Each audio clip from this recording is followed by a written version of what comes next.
You're watching The Word on Cars. My name's Nish, and this Commodore SSV Redline is no ordinary wagon. Instead, it's fair dinkum Aussie muscle. Now, before we get into it, I'd like to thank Blinker in Essendon Fields for letting me borrow this pristine Holden Commodore SSV Redline wagon. If you want to check out the inventory or want to check out this SSV Redline, then head down to Blinker in Essendon Fields or visit their website. So, the Holden Commodore along with the Ford Falcon have been staples for everyday Aussies since 1978. The fourth generation, which rolled out in 2013, gave us the SSV Redline, which was based on the SS and designated the VF, and was the last of what was an affordable Aussie muscle car because Holden stopped production of the Commodore in 2017, thanks to rising manufacturing costs and popularity of imports, and was replaced by the Opel Insignia, which was smaller, only available in front-wheel drive or all-wheel drive, and you didn't get a V8. On the other hand, the Series 2 SSV Redline, which this car is, got a 6.2-litre LS3 V8, the Series 1 had a 6-litre L77, rear-wheel drive, and the choice of a manual transmission if you opted for the sedan or ute, while the wagon got an automatic. And having an LS3 meant that you could strap a supercharger or a turbocharger and crank out over 800 horsepower for those that couldn't afford the high-performance HSV or Holden Special Vehicles variants, but wanted the bragging rights. In terms of styling, the changes to the Redline were subtle. Compared to the base model Evoque, the Redline got a sportier bumper bar with black accents and the all-important LS3 badge that the SS and up variants received. Integrated daytime running lights, blacked out vents on the hood, mirror caps and vents on the fenders with integrated turn signals, SS badges on the back doors along with the side skirts that blend nicely into the side, LED tail lamps with a chrome strip that runs the full length of the tailgate, a sportier rear bumper bar to accommodate the quad-tipped bimodal exhaust,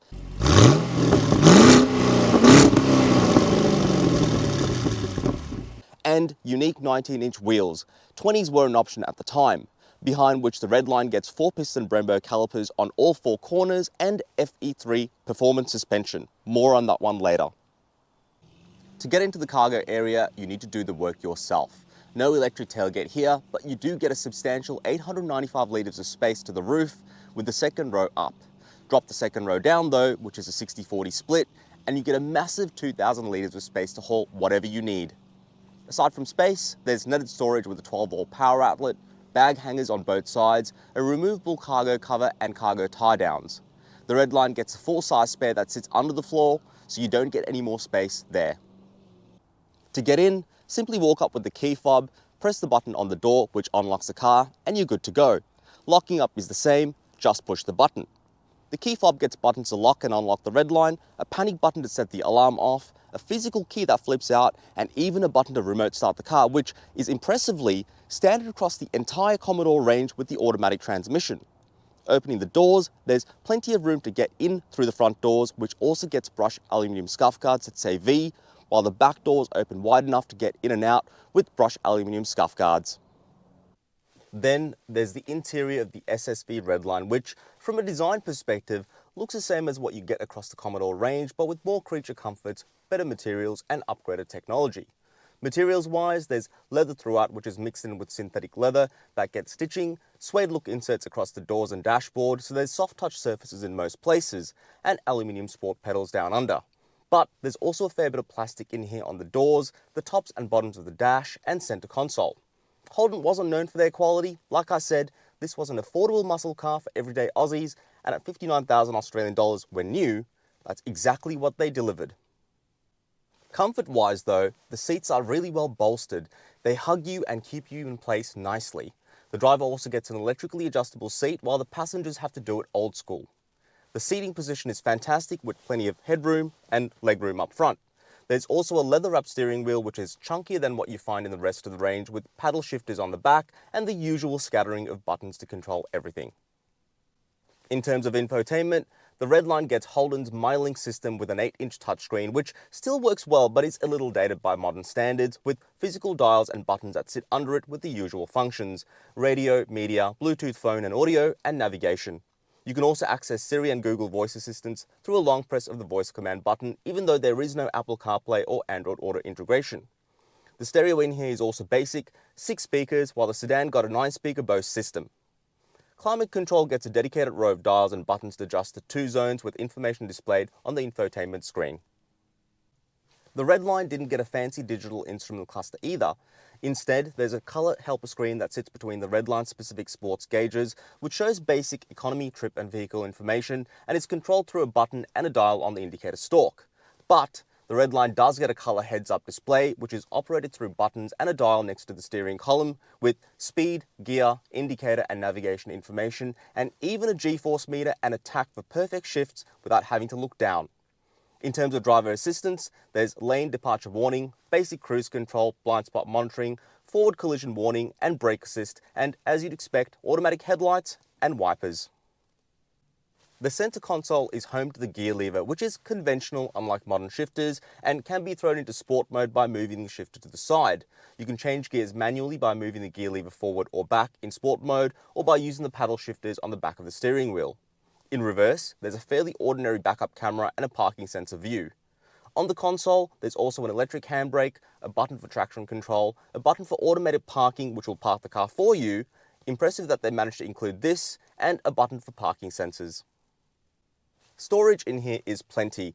There's a massive carpeted glove box on the dash, storage under the climate controls which includes a 12-volt power outlet, storage behind the gear lever, 2 cup holders and more storage under the center armrest with a spot for the key, USB-A port and 12-volt power outlet. There's also storage in the doors with bottle holders and even a spot for sunglasses on the ceiling. Jumping into the back of the Redline, there's tons of space back here for my 5'9" self with the driver's seat set to my driving position. There's heaps of leg room and headroom back here, and the seat is wide enough for 3 adult passengers. There's a pretty big drive shaft hump on the floor though, which robs space from the middle passenger, but hey, you can't complain when you get a V8 with rear-wheel drive. Families with kids, there's ISOFIX points and top tether mounts for all 3 seats back here. The seats themselves are comfortable and it's the same materials. Leather mixed in with synthetic leather, stitching, suede look inserts and plastic on the doors. In terms of amenities, it's basic. There's vents in the center console, map pockets behind the front seats, storage in the doors with bottle holders, an armrest and hidden cup holders on the base of the seat. So, driving the SSV Redline. Now I gotta say, this car is properly bonkers. I mean, it is such an Australian muscle car. This is exactly what we talk about when we talk about muscle cars down under. The 6.2 LS3 in this thing is brilliant. LS3s are brilliant engines, regardless. But you put your foot into it and it just moves. And the sound is just, you just want to keep hearing more and more. Now the bimodal exhaust, interestingly, doesn't open up until you stick the car into sport mode, which makes sense. So you do need to move the lever to the left to get the car into sport mode. You can drive it along in sport, car will change gears for you, or you can use the flabby pedals or the actual lever to change gears yourself. But engine, phenomenal. 304 kilowatts, 570 Newton meters of torque, 0 to 100 is around 5 seconds, which, considering this is quite a large car, pretty good numbers if you ask me. From a consumption perspective, it's not all that great. 13.1 litres per 100 kilometers. So if you are fuel conscious, this is really not the car for you. But if you want to have some fun, this is definitely the car for you. Now, back to the gearbox. It works really well. 6 speeds. Gear changes are quite smooth when you're cruising downtown or on the freeway like I am right now. What I will say though is in manual mode, downshifts are super quick. Upshifts do take a second too long in my opinion, but overall it works. Gearbox is perfectly fine and well suited to this car. Now, from a suspension perspective, the SSV Redline does get FE3 sports suspension, but it isn't uncomfortable, it isn't bumpy or jarring or anything like that. It's actually quite comfortable and refined. It absorbs bumps, undulations, potholes, whatever the road throws at it quite well. You feel really comfortable in this cabin with the suspension setup. But when it needs to perform, when you need to go around a corner, you definitely feel confident to push this thing around corners, even though it is rear-wheel drive. It hangs on for dear life. There isn't really much lean. The suspension in this car works brilliantly. I think Holden's done a fantastic job in what they've chosen for this car and how well it works. Steering-wise, the steering wheel itself is really comfortable to hold on to. As I mentioned, it is chunkier than what you find in the rest of the Commodore lineup. You get really good feedback from the steering wheel. There's very little to no vagueness off center. It responds really quickly to input, works really well. You can tell what the front wheels are doing at all times in this thing. I'm actually quite surprised that Holden managed to get a steering setup into this car that works so well. So steering wheel wise, works brilliantly. braking in this car is also fantastic with the 4-piston Brembos on all 4 corners. It's probably overkill for the back, but I suppose if you are carrying some weight in the back, you probably want some bigger brakes to bring you to a grinding halt where you need it to. They work really well. The pedal feels really good. You can, again, feel what the wheels are doing through the actual pedal when you just lightly touch it. It's easy to drive on a daily basis. It doesn't grab like some sports cars do. This thing is quite progressive in the way the brakes work. So all in all, the braking system in this thing is also quite surprisingly good. So overall, the SSV Redline wagon is such a fun car to be driving around on a daily basis, or take it out to the hills on a weekend, or just take it out for a cruise. It's such a fun car to be behind the wheel of. I mean, the sound it makes, the V8, sounds fantastic. It just, even in normal mode, is quite loud. Stick it into sport, opens up those bimodal exhausts and gives you even more noise. It's so addictive, you just want to keep doing this. And it's quick. It really is. It's a quick car. Now, if we think about Holden as a brand, they shut up shop, as I said, in 2017. So Holden prices have either held quite strongly or gone up in value when it comes to even some of your base model Commodores. Pricing for these cars, you can pick one up as little as $45,000 on the second-hand market with very high kilometers, or you can pay a touch over $80,000 for a car that has pretty much no kilometers on them, because people bought these things, they put them away because they knew that the prices would soar. This car is priced quite well, to be honest with you, for a shade under $60,000 with just a touch over 38,000 kilometers on the clock, and it's in fantastic nick. So cars like this can be found on the second-hand market for anyone that is a fanboy or fangirl of Holden and the Commodore that we used to love. Really, it's a brilliant bit of kit. I think Holden really has surprised me with this car. I found myself wanting to drive this thing more and more. It is just such an addictive drive when you just get to put your foot into it and you get to move. So, have a look at the Holden. The SSV Redline is really a surprising proposition.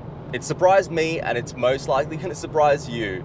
So, if you're in the market for a family wagon and you can't afford an RS6 or a BMW M5 wagon or a Mercedes AMG wagon, this is such a great replacement for those cars. It's not even funny.